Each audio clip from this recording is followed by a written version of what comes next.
Welcome to our channel. Today we how to set up Etherscan verification for contract interactions, complete guide step by step clearly. Begin by visiting the Etherscan website. In the upper right corner, click on Verify Contract from the drop-down menu. You will need to log in or create an account if you haven't done so already. Once you are logged in, you will be redirected to the verification page. Select the network for your smart contract, usually Ether mainnet or a testnet. Next, you will need to paste your contract's address into the provided field. Click on Continue to proceed with the verification process. On the next page, enter the contract's Solidity version in the corresponding field. Now, select the appropriate compiler settings that match how your contract was compiled.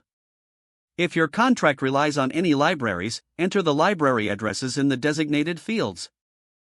Once all details are filled out, paste your contract's source code in the provided box. Double-check that the entire code is copied correctly without any changes. After verifying the code, check the box confirming that your contract is owned. Proceed by clicking the Verify and Publish button to submit your contract. Wait for Etherscan to process your submission.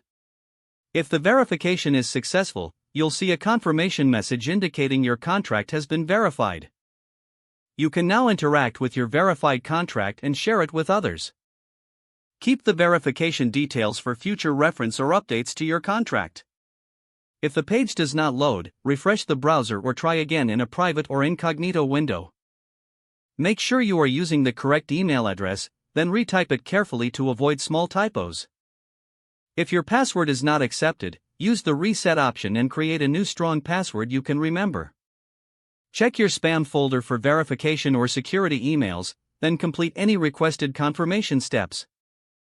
Enable two-factor authentication if available to improve account security and reduce unauthorized access risk. After signing in, review your profile details so your contact information and settings are accurate and current. If you see an error message, note it down and try again after restarting your device and internet connection.